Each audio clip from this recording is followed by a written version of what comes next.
Bom, vamos começar então o nosso segundo painel, né, de hoje. Quero agradecer a presença aqui da Andréia Figueiredo, do Adilson Davos, do Eymar Ebelink. Tá certo, né? Meu nome é Carlos, sou de cidade de Londrina, no Paraná. Então, o nosso tema é Tecnologias e Inovações em Sistemas de Transporte Coletivo. Então, vamos começar com Adilson, que é da BH Trans. Atualmente é gerente de controle, estudos tarifários e tecnologia da Diretoria de Transporte Público da BH Trans. É economista, pós-graduado em transporte e trânsito e com vasta experiência aí na área. Adilson, é com você agora. Boa tarde a todos, muito obrigado, é um prazer estar aqui com vocês. Vamos tentar falar um pouco aí dessa questão das experiências nossas aqui em relação ao transporte, com o uso da tecnologia, enfim, né? Eu vou colocar uma apresentação bem sucinta do que nós temos em termos de tecnologia, né? E aí vamos dando uma conversada sobre o assunto, né? E ao final a gente, ao final, eventualmente, a gente tira alguma dúvida, né? Então, vou tentar compartilhar com vocês aqui uma apresentação para balizar a nossa conversa.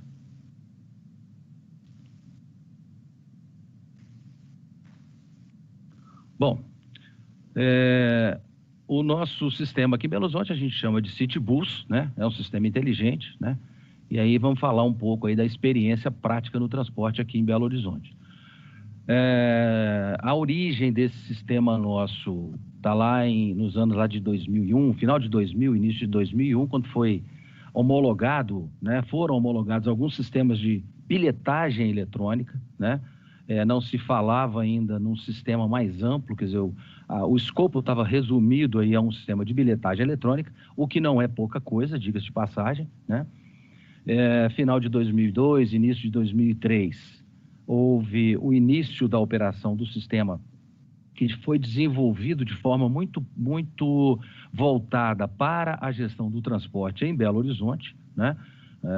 Os concessionários, na época, os subconcessionários dos serviços fizeram a contratação, foi feito o desenvolvimento, foi feita a implantação, tudo com monitoramento, acompanhamento muito de perto das equipes técnicas da BH Trans, né?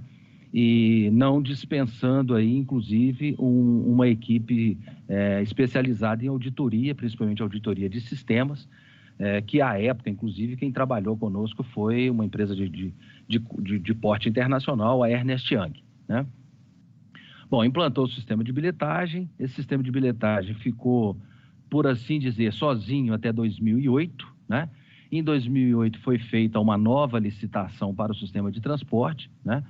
E a partir do edital dessa licitação se estabeleceu que outros dois sistemas se agregariam ao sistema de bilhetagem eletrônica, que é o sistema de apoio operacional e o sistema de informação ao usuário. Então, a soma do SBE mais o SAL e mais o SIL, né, compõe aí o que a gente chama de CityBus, né? Então, o CityBus, grosso modo, nada mais é que um sistema integrado de gestão, monitoramento e informação do transporte coletivo municipal, tá? Então, automatização, sistematização de processos, informação e gestão poderiam ser aí as 4 palavras referenciais, né, que norteiam todo o processo que a gente tem de tecnologia associada ao transporte aqui em Belo Horizonte. Bom, o nosso carro-chefe, como por falar em transporte, não poderia ser ninguém mais, ninguém menos do que o nosso ônibus, né? Bom, dentro do ônibus, né, toda a nossa frota aqui em Belo Horizonte, composta hoje de cerca de 2.600 ônibus, ela está 100% equipada com GPS, né? 100% equipada com equipamentos de captura, armazenamento e processamento dentro do próprio veículo, ou seja, uma CPU específica dentro de cada carro, né? toda a massa de dados que é capturada a partir dessas informações, somadas ao georreferenciamento que o GPS propicia, né, permite aí que a gente disponibilize informações para os usuários. Essas informações nós disponibilizamos em painéis nas estações de integração e de transferência. No caso das estações de transferência, são associadas ao BRT, ao MOV, que nós chamamos aqui, né, o nome do nosso BRT, tá? Eu tenho painéis dentro dos veículos, né? Eu tenho sistema monitores dentro dos carros, dentro dos ônibus, que permitem uma série de informações para o usuário, né? Eu tenho informações, além dos painéis nas estações e dentro do ônibus, eu tenho painéis instalados nos PEDs, que também dão informações aos usuários, principalmente da previsão de chegada dos carros, né, o tempo de espera que o usuário teria que aguardar ali, enfim, para tomar o seu ônibus, né? Tem uma série de painéis que fazem o monitoramento da operação diária, ou seja, eu consigo acompanhar de forma automática toda a movimentação de 100% da frota ao longo de toda a operação ao longo do dia, né? Eu tenho duas portas básicas de entrada de informações. Uma é o validador dentro do ônibus, né, onde se registra desde a abertura da linha, a associação da linha a qual aquele ônibus vai rodar naquele dia, enfim, até o encerramento da última viagem, passando por todos os registros intermediários, né? Eu tenho um painel do motorista que replica uma série de funcionalidades que estão no validador e que tem outras funções além das funcionalidades que estão no validador. Se tiver um tempinho, eu falo sobre um aplicativo que nós temos chamado Sil Mobile, que tem uma interface muito positiva com esse painel do motorista e que é um assunto que, se der tempo, a gente vai abordar, que eu acho que é interessante, né? Eu tenho uma central de acompanhamento operacional instalada aqui dentro na proximidade aqui da sede da BH Trans, onde eu estou. Esse painel de controle, ele está dentro de um painel de controle mais amplo, né? É um controle de monitoramento mais amplo, que envolve, além da BH Trans, a Polícia Militar, a Guarda Municipal, o Corpo de Bombeiros, SAMU. Então, funciona de forma integrada. Então, eu faço todo o monitoramento a partir dessa central, né? E isso tem uma interface direta com essas demais entidades que operam aí de forma conjunta, de forma interligada, né? O mesmo controle que eu tenho aqui no COP, o mesmo painel de operações que eu tenho aqui no COP, essa central de operações, ela também está instalada no Transfácil, que é um sindicato, um consórcio, né, que trabalha a operação do sistema aqui em Belo Horizonte, né? Então, todo o monitoramento de todas as linhas, de todos os ônibus ao longo do dia inteiro é feito de forma online, com possibilidade, inclusive, de intervenções, né, uma série de procedimentos que podem ser adotados para garantir que a operação funcione de acordo com o desejado, né? Esse painel, esse centro de controle, ele é distribuído em pequenos centros de controles localizados nas garagens. Então, cada garagem faz o acompanhamento, o monitoramento das linhas e dos veículos que eles estão operando, né? Contribuindo, assim, para que a operação do sistema funcione de forma, da maneira como programado, enfim, né? E facilitando, de certa forma, esse acompanhamento maior aí que é feito pelo Transfácil. Mas, enfim, 100% da frota é acompanhada diariamente em todas as viagens, tá? Então, o CityBus tem alguns objetivos aí, né? Ampliação da capacidade de operação dos serviços pelas concessionárias, acabei de fazer uma referência agora mesmo, né? Ampliar a capacidade de fiscalização da BH Trans, a BH Trans tem como monitorar a operação do transporte em tempo real de uma grande quantidade aliás, de toda a frota, né? De forma online, com acompanhamento de câmeras, enfim, de todo o sistema BRT MOV, tá? Auxilia de forma muito expressiva no planejamento da operação do serviço, tá? não só auxilia no planejamento, como possibilita a execução desse planejamento na hora que de fato está acontecendo, né? Permite a operacionalização de políticas tarifárias, né? Eu tenho variâncias da forma de cobrança de tarifas aqui em Belo Horizonte, a gente pode falar um pouquinho delas também, tá? E disponibilização de informações sobre o serviço por diferentes meios, né? É o que eu falei, painéis dentro do ônibus, painel no ponto do ônibus, os aplicativos, né? Enfim, tudo isso vem a partir das informações que estão aí sendo geradas no Citibus, tá? Então, equipamentos embarcados, mais equipamento em terra, mais sistemas. Isso é o Citibus. Aí a parafernália que está implantada em cada veículo, né?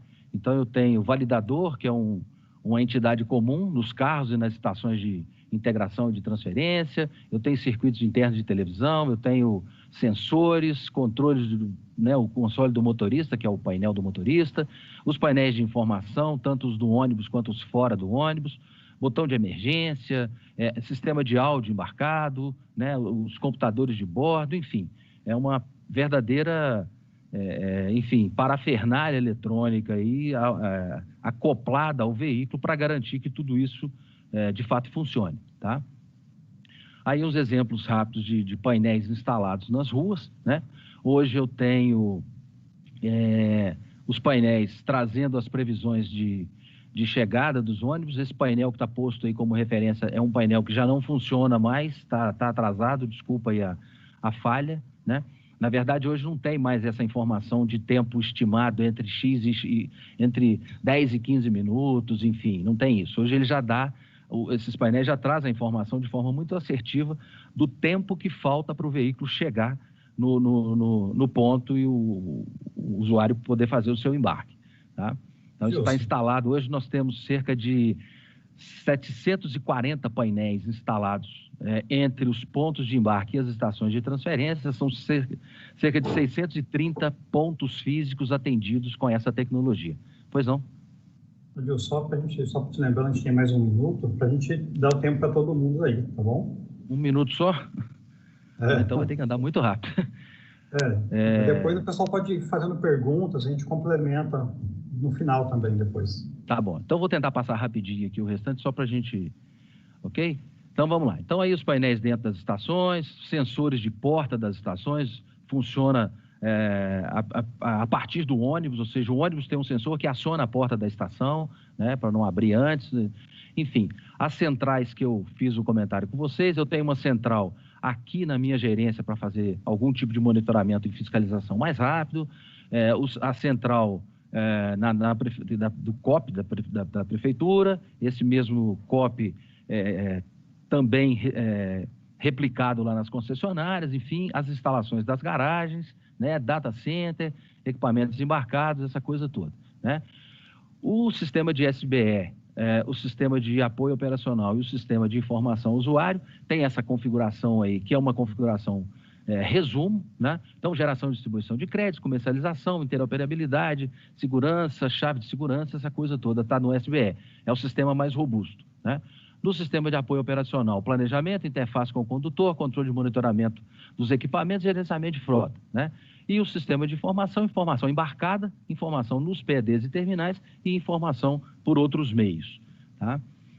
Aí uma visão mais rápida da estrutura lógica do Citibus em termos do SBE, né? Aquilo que eu falei para vocês, esse equipamento é a principal porta de entrada, ele está aqui, está em todos os gates, está em todos os ônibus, né? O cartão, que é o nosso instrumento básico de acesso ao ônibus, né?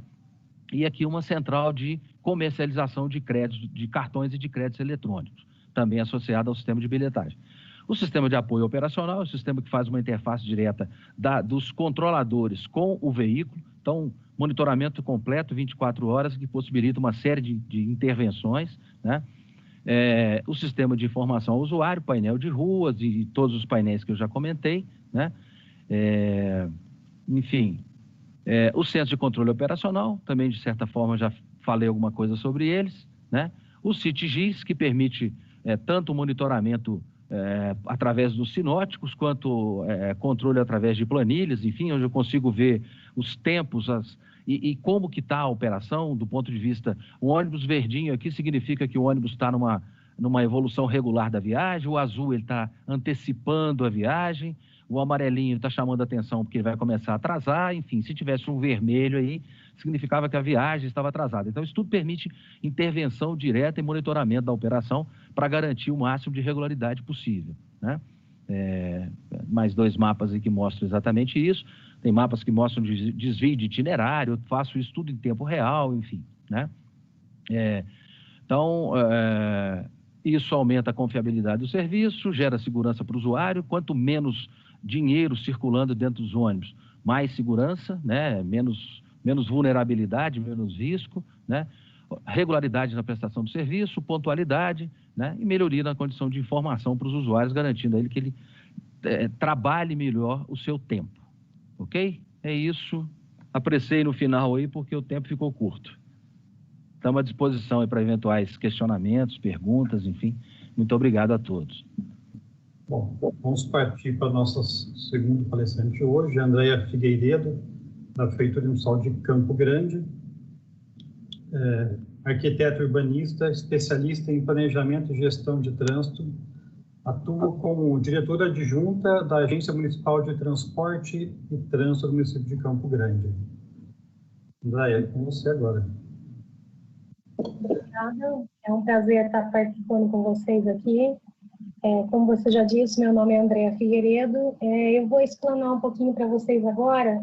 Ainda bem que foi a apresentação do Adilson a primeira, porque ele demonstrou muitas das coisas que nós temos aqui em Campo Grande. Então, assim, hoje Campo Grande, na questão do transporte coletivo, muitas vezes, quando a gente fala em tecnologia e inovação, a gente pensa nesse mundo super conectado somente fora do Brasil. Mas o Brasil já está muito avançado nesse tipo de tecnologia e Campo Grande não é diferente. Nós possuímos aqui hoje no transporte coletivo, para começar, o transporte coletivo hoje em Campo Grande ele é regido através de um consórcio. Nós possuímos um contrato com esse consórcio e esse contrato, quando eles entraram, foi colocado para que eles entregassem. Foi aí que começou todo o início dessa tecnologia. Na verdade, nós já tínhamos o CIT, que era o Sistema Integrado de Transporte, onde já trabalhava com os terminais, trabalhava com os pontos de integração, mas a melhoria mesmo da tecnologia veio através do consórcio. Então, hoje nós possuímos em Campo Grande um centro de controle operacional do transporte coletivo com tecnologias capazes de fazer praticamente a mesma coisa do que o nosso colega colocou. Nós monitoramos os ônibus em tempo real, permitindo que todas as informações sobre a operacionalização dele nos chegue com atualização a cada 15 segundos. Essa questão do tempo real e esse delay de 15 segundos é uma questão que sempre há um questionamento, mas, assim, dentro de Campo Grande é o que nos tem atendido e é o que a gente tem colocado como tempo real. Esse sistema, ele permite a identificação dentro dos ônibus, como o Adilson colocou, existe tipo um tablet para o motorista, onde ele consegue fazer a identificação de todas as ocorrências. Pane do veículo, lotação, assalto, um possível sinistro. Então, isso o motorista tem esse contato direto com a gente. Além do nosso profissional estar acompanhando ponto a ponto aonde esse carro está para saber sobre atrasos, adiantamentos, ele também tem esse feedback do motorista que está ali na linha de frente do veículo, nos passando essa informação. Também temos a questão da bilhetagem. Aqui também é feito com cartão. Os embarques nos veículos só acontecem com cartão e ele permite a identificação de toda essa bilhetagem. Aqui em Campo Grande ocorre uma situação um pouco atípica de outras capitais, de outras cidades, que a nossa gratuidade ela é muito alta. Ela gira em torno de 30% do número de usuários que se utilizam do transporte coletivo. Tá? Nós temos também, com esse cartão, a integração temporal. Antes da pandemia, nós permitimos que o cidadão fizesse uma integração somente e tinha que ser física, ou nos terminais, ou nos PEG fáceis, que a gente chama, que são os pontos maiores distribuídos nos locais onde há maior número de passageiros na área central da cidade. Hoje, pós-pandemia, nós entendemos que, devido à redução do número de veículos, houve a necessidade de se permitir 2 integrações por cartão. E ele não necessariamente precisa fazer somente nos terminais ou nos PEG fáceis. estando dentro de 2 horas, ele pode fazer em qualquer local da cidade. Esses usuários do transporte coletivo hoje, para facilitar os seus embarques, para saber aonde esses veículos estão, eles contam com um aplicativo que é disponibilizado tanto no site da Getran quanto no site do consórcio. Ele é chamado de Mobilibus, além do Google Maps também, que permite identificar a localização desses ônibus através dos GPS que informam, conforme eu falei, com aquele delay de 15 segundos, o georreferenciamento de cada veículo onde ele está dentro da sua rota. É importante a gente frisar também que Campo Grande possui uma frota 100% adaptada, tá? A idade média dos nossos veículos são em torno de 5 anos. E a nossa frota é bem menor do que a de Belo Horizonte, ela gira em torno de 546 veículos, sabe? Assim, tudo isso a gente tem tentado melhorar ao longo dos anos. Nessa gestão agora, a gente priorizou, além dessa tecnologia, nós trazemos uma melhoria para o usuário do transporte coletivo, no intuito de melhorar as questões dos embarques e desembarque, melhorar, como o colega colocou também, para que a gente tenha uma credibilidade e uma pontualidade nos embarques desses passageiros. Nós começamos a implantar os nossos corredores de transporte coletivo, que giram em torno de 70 quilômetros de corredor hoje. Nós estamos em fase de implantação. Ao longo desses corredores, aquelas estações que foram mostradas pelo colega, nós teremos em torno de 97 estações ao longo desses 70 quilômetros de corredores. Então, assim, nós estamos trabalhando, engatinhando ainda perto do que foi apresentado, mas nós temos metas e objetivos a serem traçados, estamos concluindo e conseguindo. Além disso, nós implantamos nessa gestão 431 novos abrigos. Esses abrigos comuns, que são para espera de embarque e próprio desembarque de passageiros, na verdade, eles ajudam a trazer uma melhora e um conforto maior para esses usuários. Então, assim, quando eu consigo trazer uma eficiência maior para o sistema, eu consigo trazer uma agilidade no ganho do veículo. Por exemplo, com esses corredores, nós fizemos os cálculos que a gente ganha hoje, eles estão rodando em torno de 16 km por hora, o intuito dos corredores é chegar em torno de 23 km por hora. Por quê? Porque com os corredores há um afastamento maior dessas estações. Então, a gente consegue fazer com que esses veículos, que hoje estão com a sua frota otimizada, que estão com as suas rotas pré-determinadas e acompanhadas por esse sistema que a gente chama de M2M Frota, a gente consiga melhorar esse ganho para o usuário final que está dentro desse transporte coletivo. E também, na questão da tecnologia, nós estamos com um projeto piloto para implantar de transporte coletivo,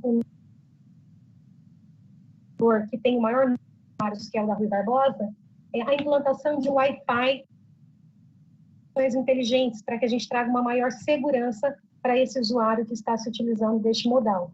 Então, assim, nós começamos, na verdade, nessa gestão, a implantar o que está determinado no nosso plano de mobilidade urbana, mas com a tecnologia que, como a gente observa, já é existente em outras capitais. Então, em termos de tecnologia, de acompanhamento de frota, nós temos o que há de melhor. O que falta-nos e que a gente está trabalhando para isso é trazer uma melhoria na via, para que ele ganhe agilidade. Então, assim, Campo Grande está engatinhando ainda, mas a gente está no caminho.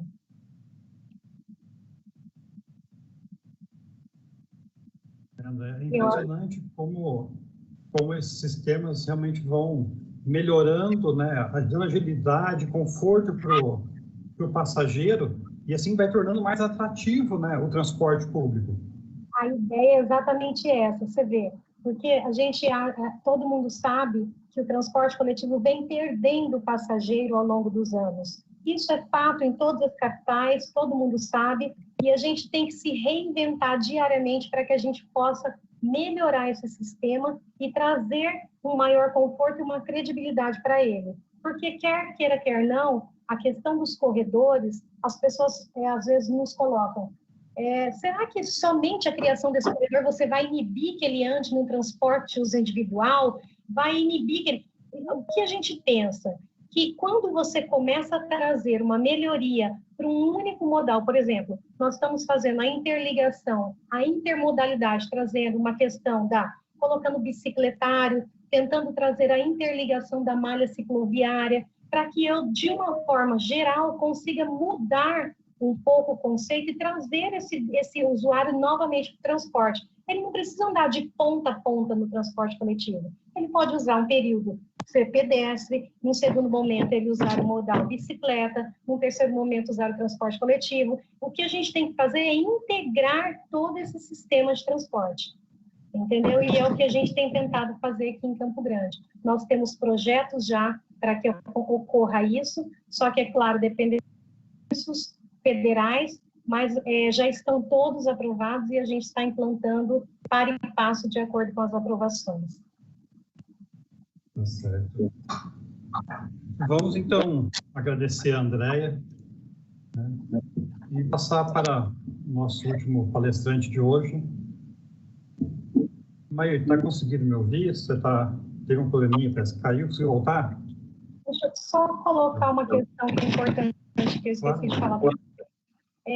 Nosso sistema semafórico também está sendo todo revitalizado. Junto com esses corredores de transporte, nós estamos substituindo os controladores, que são aqueles que controlam o tempo de fluxo dos veículos na via, que são tempo fixo, onde a gente vai lá e programa determinado de tempos semafóricos para tempo real.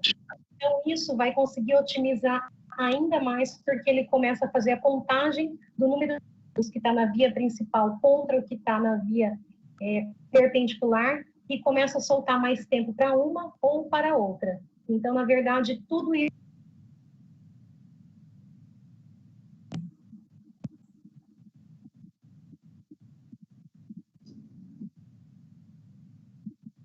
muito obrigado. Vamos dar continuidade aqui, então. Nosso último palestrante hoje, Emair Ebeling, da Empresa de Planejamento e Logística, graduada em Engenharia Civil pela Universidade Federal do Mato Grosso do Sul, mestre em Engenharia Civil pela Universidade de São Paulo, já atuou no Ministério de Transportes, Portos e Aviações, Ministério da Infraestrutura, atualmente é gerente de pesquisa e desenvolvimento científico da Empresa de Planejamento e Logística ligada ao Ministério da Infraestrutura. Emair, agora é com você. Muito obrigado, boa tarde. Muito boa tarde, Carlos. Obrigado aí pela apresentação. Também cumprimentar os demais aí participantes, o Adilson Daros, a Andréa Figueiredo, que é de Campo Grande. Um abraço aí para o pessoal de Campo Grande. Acho que foi dito aí pelo Carlos. Passei parte da minha vida, da minha formação em Campo Grande, então um abraço para todo mundo aí.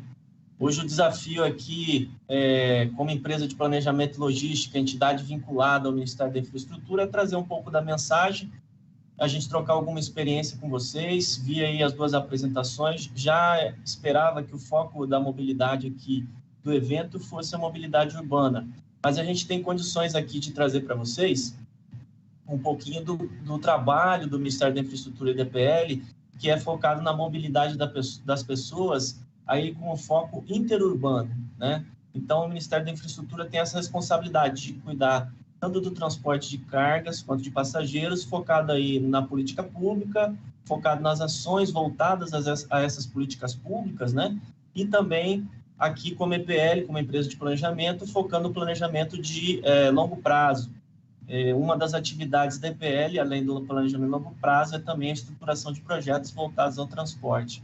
Então, falar um pouquinho da mobilidade no contexto nacional requer também entender a dificuldade que a gente tem com relação à extensão territorial do país, né? Nós temos uma infraestrutura grande, voltada para todo esse território nacional, são mais de 8 milhões de quilômetros quadrados, que a gente tem que cuidar dos modos aeroviário, hidroviário, rodoviário, ferroviário, tanto para carga quanto passageiro. E a gente também tem que entender que cada região tem a sua peculiaridade, né? Tem a sua particularidade. Então, também é um desafio de promover aí a integração dessas regiões e entender que cada região tem uma característica para o transporte e mobilidade das pessoas, né? Para além da extensão, esse também é um desafio, entender isso. E o Ministério, tanto o EPL, eles têm políticas voltadas para cada região, com foco em determinado modo, né? Eu começaria aí falando sobre aspectos digitais que o Ministério da Infraestrutura, junto com as entidades vinculadas, DENIT e ANTAC, tem colocado, que não foge muito do que tem sido utilizado para a zona urbana, né, para as grandes regiões metropolitanas, mas que tem sido voltado aí para a região hidroviária, na região norte do país.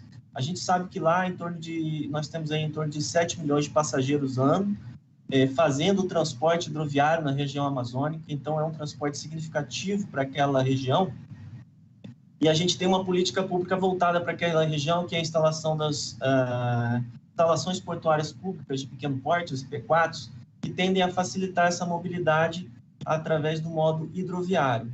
E, recentemente, o DENIT, junto com o ANTAC e o Ministério, estão tentando desenvolver aí o que já é de uso comum no ambiente urbano, que é o Mobility as a Service para as hidrovias. A gente sabe que o deslocamento entre um município e outro para a região amazônica, ele leva, às vezes, alguns dias, então os atrasos também tendem a ser maiores, né?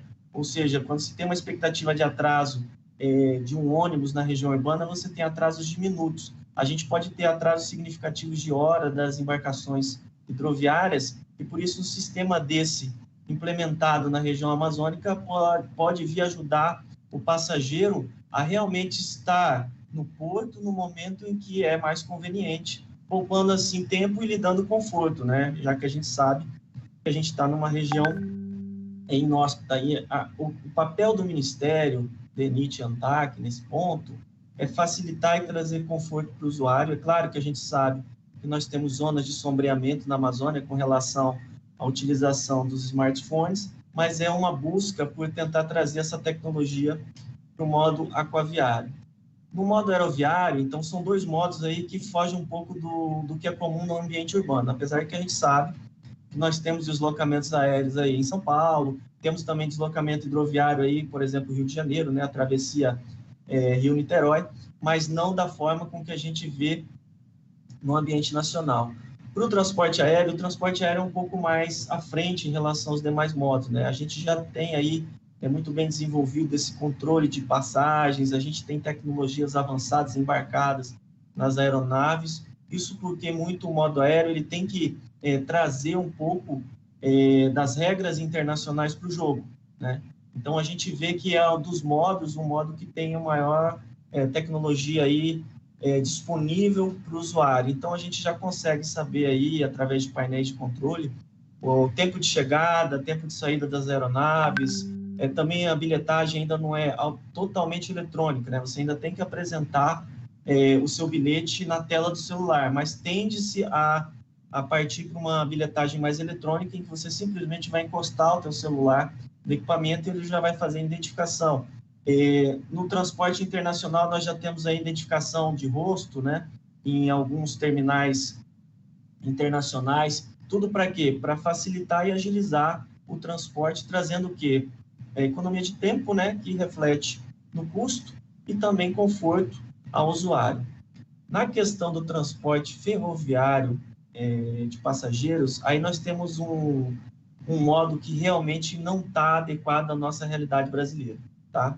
É muito baixa a utilização do transporte ferroviário de passageiros no país, são poucas as linhas, e as linhas que nós temos, elas basicamente tendem a cumprir algum regramento estabelecido por norma de agência. Por exemplo, no norte do país nós temos a Ferrovia Carajás, que faz o transporte de minério para exportação, e lá nós temos uma linha de passageiros, mas ela não é uma linha adequada ao transporte do ponto de vista de estar dedicada a isso e realmente ter um grande fluxo, assim como nós temos no transporte semi-urbano, né? Ali nas regiões metropolitanas a gente tem isso, tem conversado com o pessoal, isso chega a grandes valores de movimentação de passageiros. Então, o que o Ministério da Infraestrutura tem feito? Ele está buscando uma política para esse transporte ferroviário de passageiros. buscando modernizar, não só para implementação disso no país, mas também para que a gente tenha algo aí a partir da implementação, para que a gente tenha algo e condições de colocar tecnologia nesse transporte. E aí sim, entraria agora um pouco no modo rodoviário. Aí no modo rodoviário, cabe lembrar que hoje a gente tem não só os aspectos operacionais das rodovias, mas também aspectos de serviços oferecidos pelo Departamento Nacional de Trânsito, né?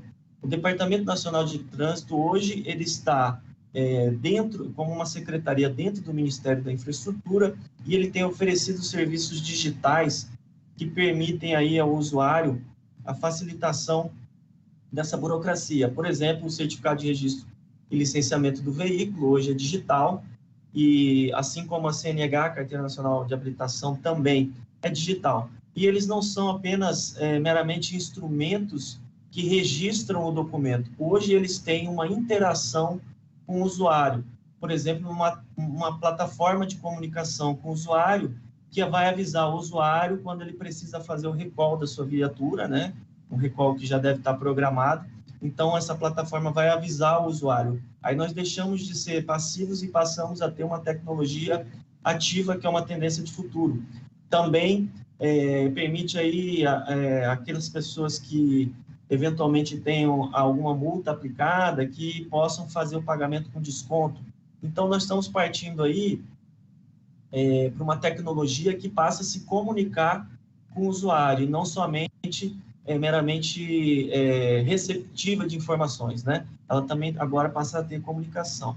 E outro item também que o Denatran é responsável, como Departamento Nacional de Trânsito, é a autorização de novas tecnologias embarcadas, seja para os veículos individuais, seja para os veículos de transporte coletivo, né? Então, toda essa tecnologia que veio evoluindo aí, principalmente nos aspectos de segurança, essa tecnologia embarcada é aprovada pelo Denatran, né? Então, essa comunicação ativa do automóvel com obstáculos que tendem a dar uma reação antecipada de prevenção de acidentes, né?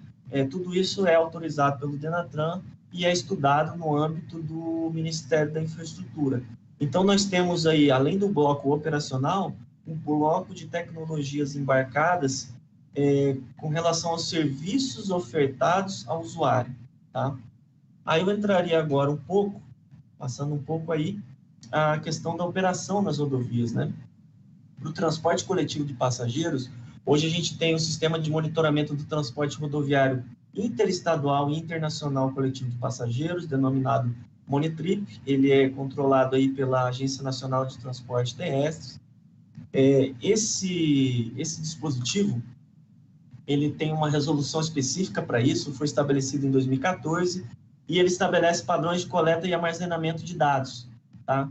Isso permite com que a gente propicie não só um controle dessas viagens, como a qualidade do que está acontecendo nessas viagens, né?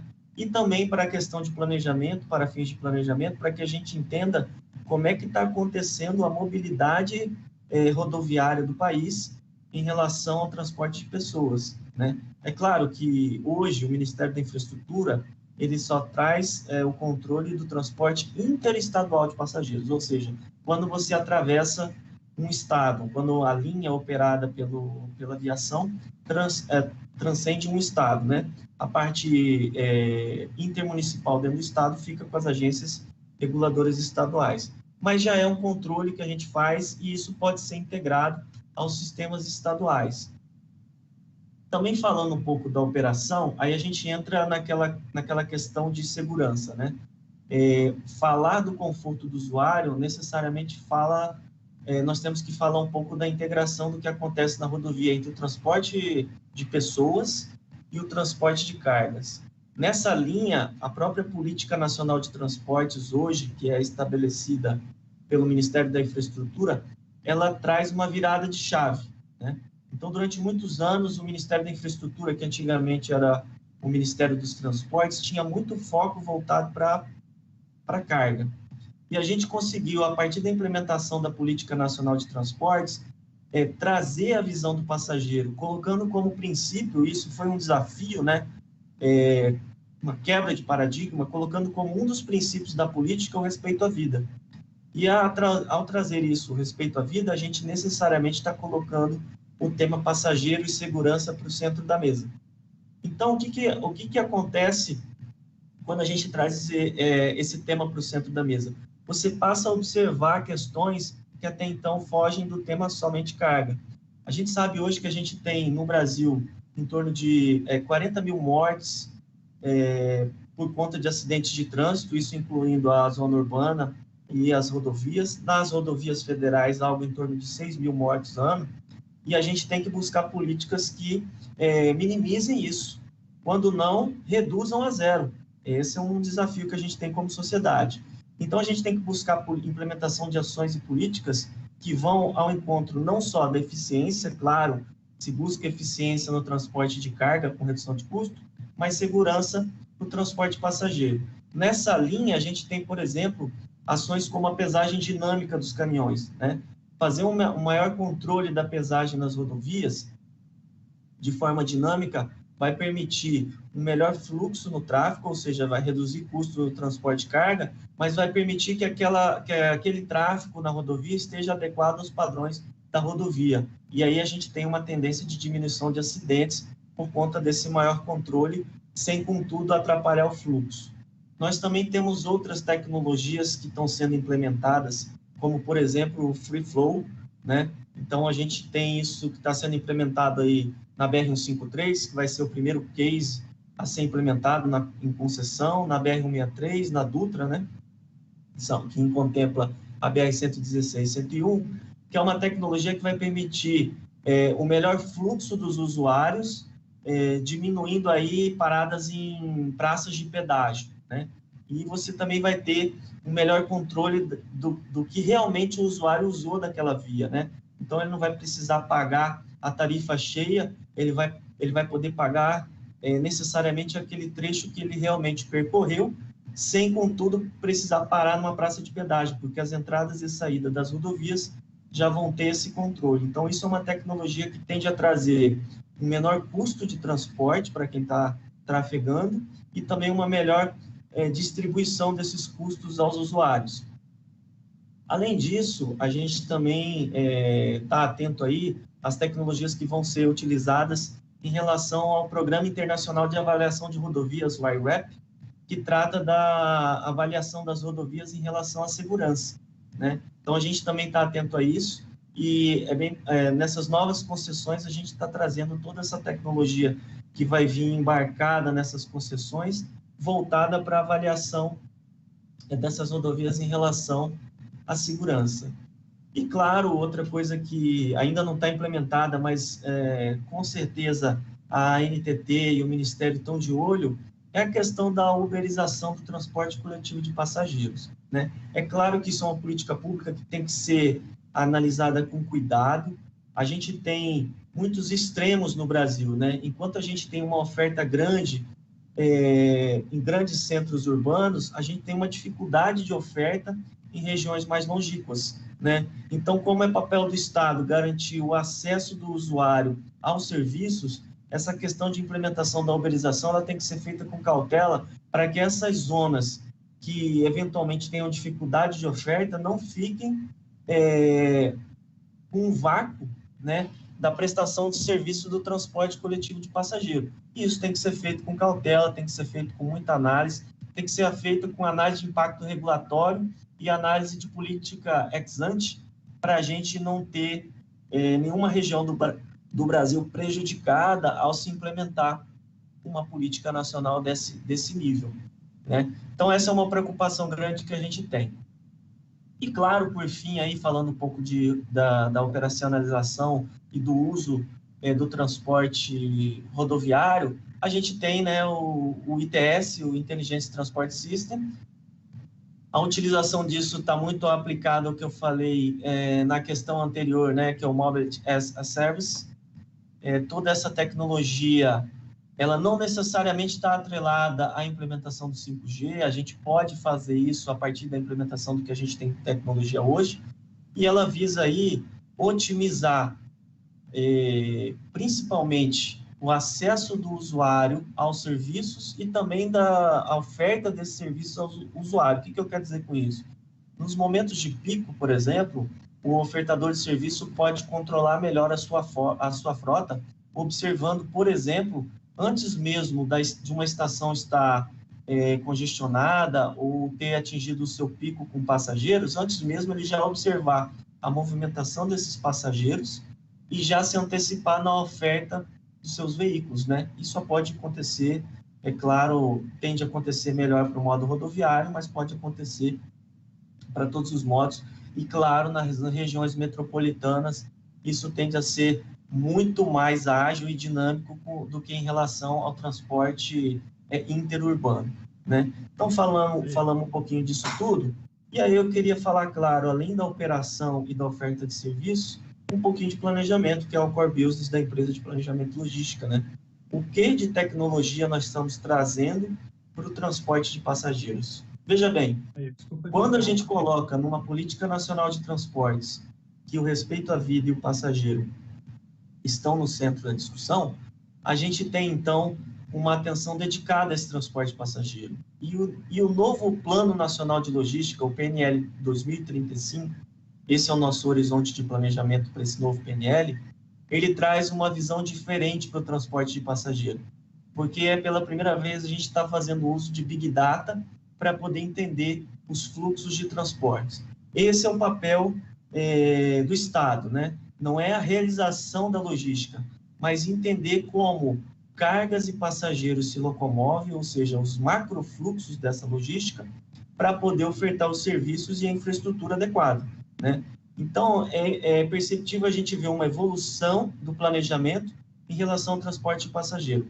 Recentemente, o Ministério da Infraestrutura publicou os corredores logísticos estratégicos de passageiro, uma publicação que traz uma visão integrada, porém uma visão de curto prazo, né? Traz apenas uma visão, uma fotografia do agora. E, certamente, com uma visão restrita aos dados que dispunha na época, né? A gente sabe que uma grande dificuldade hoje de realizar políticas públicas no país, e não é só um privilégio do Brasil, essa dificuldade de dados para a elaboração de políticas públicas, nós estamos passando isso pelo mundo inteiro. A Covid, nossa pandemia que nós estamos passando, é um exemplo dessa dificuldade de obtenção de dados, então não é um privilégio só nacional, mas há de se mostrar que a gente está tendo uma evolução nesse planejamento. Então, se por um lado, o corredor logístico estratégico trouxe uma visão integrada pela primeira vez de todos os modos, agora a gente está tendo a oportunidade, com o Plano Nacional de Logística, além da visão integrada, da gente fazer isso através de Big Data. E quais são esses dados de Big Data que nós estamos utilizando? Para o transporte rodoviário de cargas, nós estamos fazendo uso das notas fiscais eletrônicas, né? E para o transporte de passageiros, nós estamos utilizando os datas mobile, ou seja, os dados de telefonia móvel, algo que já é utilizado aí para o transporte urbano de passageiros. Provavelmente vocês já devem ter visto algum estudo de mobilidade urbana que faça uso desses dados.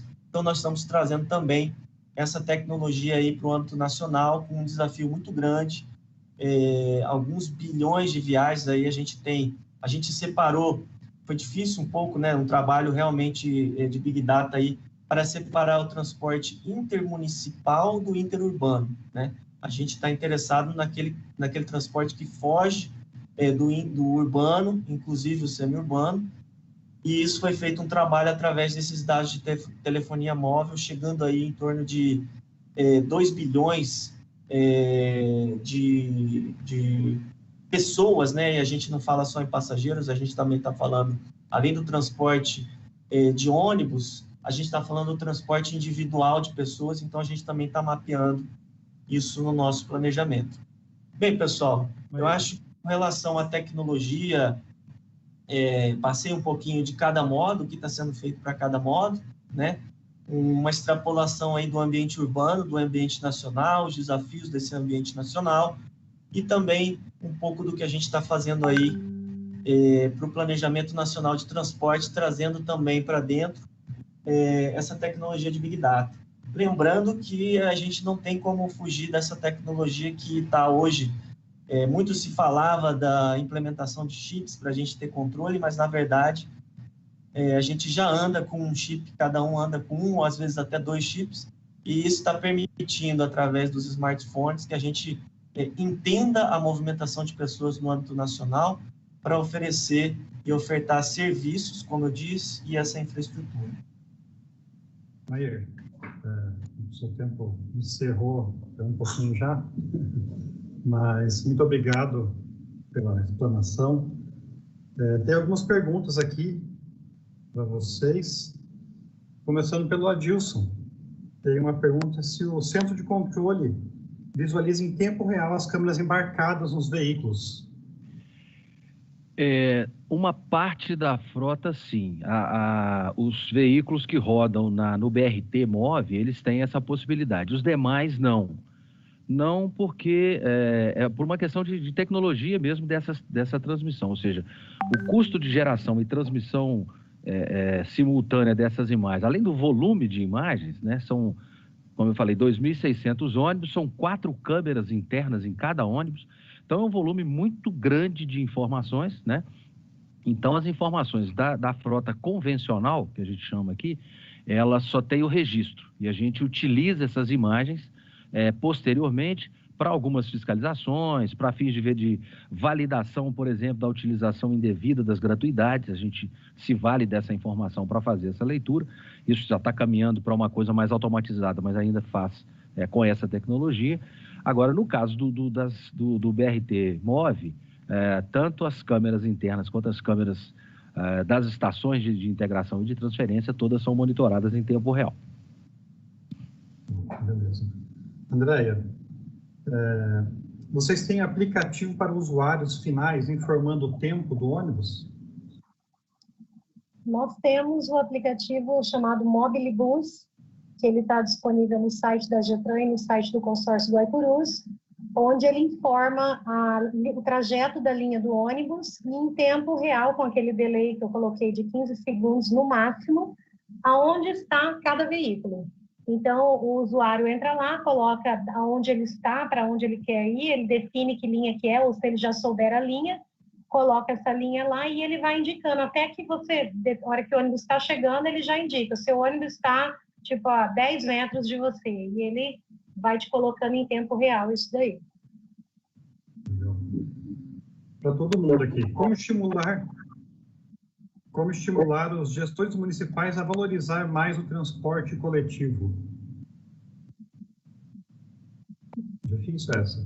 Na verdade, nós aqui em Campo Grande, nessa gestão, nós passamos a seguir, porque, assim, trabalhar com a gestão do transporte e trânsito é uma coisa muito delicada, é uma coisa que envolve todos, porque todos dependem da via para chegar a qualquer lugar. Então, o que nos fez nessa gestão entender um pouco mais isso e tentar correr atrás de recursos que possam nos ajudar a melhorar todos os modais, por um só, a gente trabalha por todos. Entender qual é a importância de cada usuário desse navio. Então, o nosso diretor-presidente, a gente trabalha com a pirâmide inversa que a gente coloca, onde é a inversão dos valores. Primeiro, pedestre, segundo, ciclista, terceiro, transporte coletivo, por fim, vem os veículos que são, a gente fala que são os veículos comerciais, que são os táxis, veículos por aplicativo, e por fim, lá no final, a gente que está no nosso veículo de uso individual. Então, acho que a primeira coisa é a gente entender o uso de cada espaço dentro da via. É difícil trabalhar com isso? Muito difícil, porque você tem que conciliar todas essas pessoas e todos esses usos dentro de um espaço que muitas vezes não foi concebido ser daquela forma. Quando eu falo desse espaço, é a via de alinhamento predial. Muitas vezes eu não tenho calçada adequada, eu não tenho uma largura de via que comporte estacionamento, que comporte uma ciclovia ou uma ciclofaixa, que comporte o ônibus numa faixa exclusiva de ônibus e mais veículo de uso individual. Então, assim, eu acho que o mais difícil numa gestão é você entender esses usos e tentar conciliar todos eles. Às vezes nós recebemos muita demanda das pessoas, uns que se utilizam somente do transporte, outros que se utilizam somente da bicicleta, Eles nos trazem essas demandas e, junto com todas essas informações, nós temos que compilar em uma única só e fazer com que todo mundo trabalhe de forma harmoniosa no trânsito.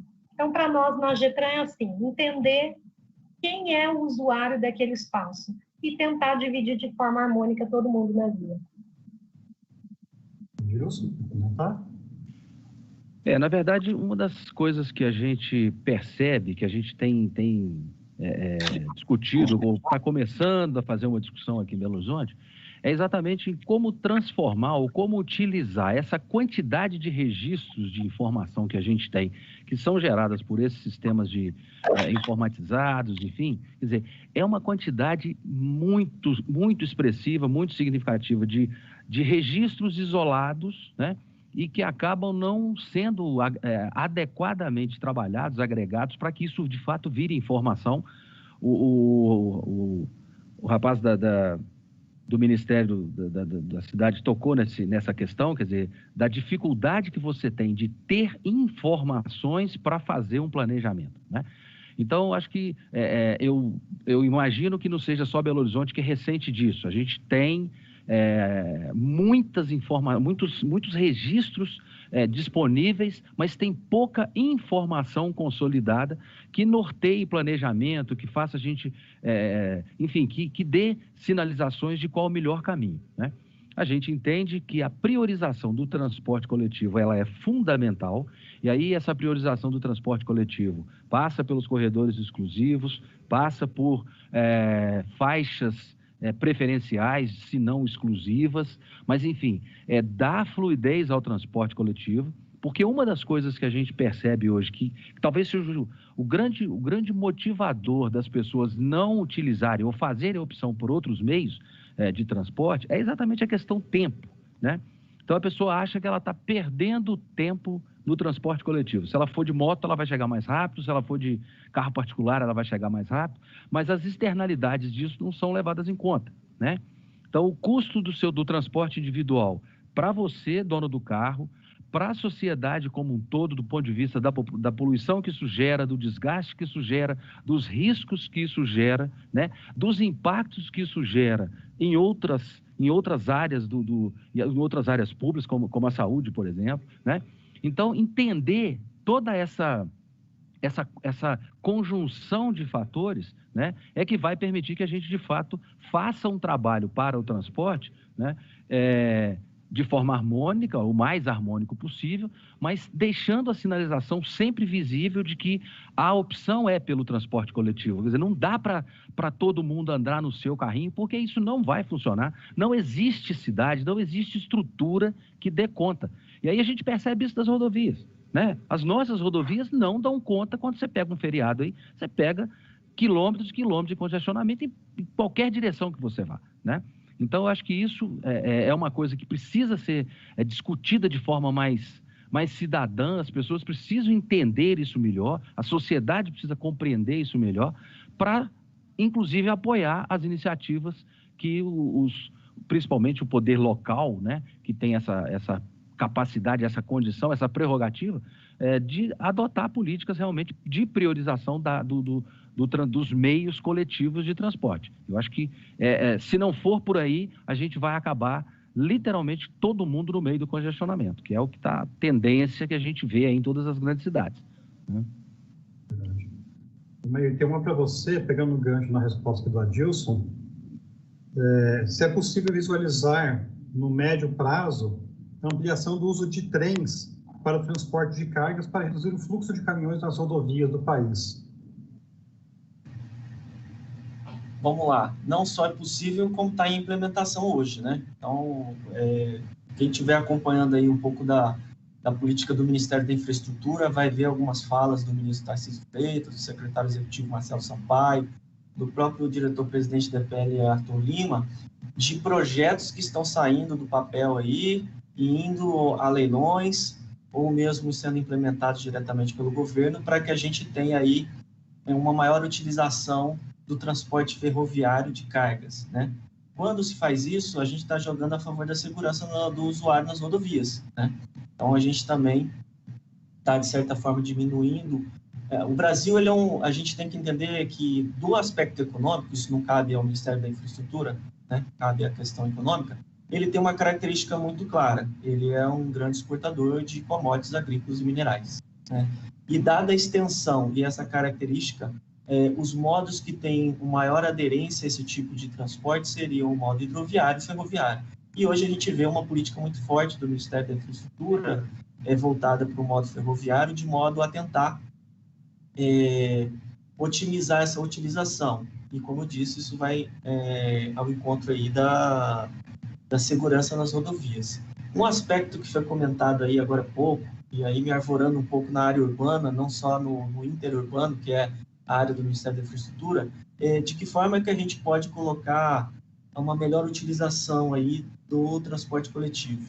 Eu vejo da seguinte forma, e concordo aí com o colega de BH, o Adilson, e concordo também com a Andrea, não tem caminho, a gente tem que caminhar para o transporte coletivo. O fato é que o transporte coletivo ele tem que vir associado a outras políticas públicas, né? Não é só a política do transporte coletivo que vai dar resultado. Então, necessariamente hoje, a gente tem que atrelar a política do transporte coletivo a políticas de segurança pública, né? Então, o usuário também se sente um pouco desconfortável no uso do transporte coletivo, em especial quando a gente está falando em zonas mais distantes, quando a gente está falando de determinados horários, né? Então, a gente precisa atrelar isso a outras políticas públicas e também políticas de melhor uso do solo, da distribuição do uso do solo. Então, não vai ser realmente só um fator, não vai ser só o pessoal da Secretaria de Mobilidade sozinho que vai conseguir fazer isso pelo município, né? Precisa aí realmente um movimento articulado dessas políticas públicas no âmbito das 3 esferas, municipal, estadual e federal. Tem mais uma para vocês. Vocês estão considerando o projeto do Maglev da cidade de São Paulo? Como eu disse, né, a gente trabalha muito aqui o transporte interurbano, né? O transporte dentro do município, a gente realmente tem um ministério específico para isso, mas a gente está interagindo com eles. E toda vez que a gente fez uma consulta nesse Plano Nacional de Logística, a gente sempre buscou ser participativo. A gente fez uma consulta a todas as unidades da federação, buscando projetos que eventualmente possam alterar fluxos e macrofluxos de pessoas, né? Então, a gente recebeu todos esses inputs. Se isso foi colocado, a gente tem uma ideia do que pode ser alterado. Agora, é claro que essa alteração dentro do ambiente urbano, ela vai refletir mais no ambiente urbano. Mas, porventura, ela pode refletir aí num transporte semi-urbano que pode ser pego pelo nosso modelo computacional, tá? Beleza. Bom, quero agradecer os 3 pela participação, né? Foi espetacular. Eu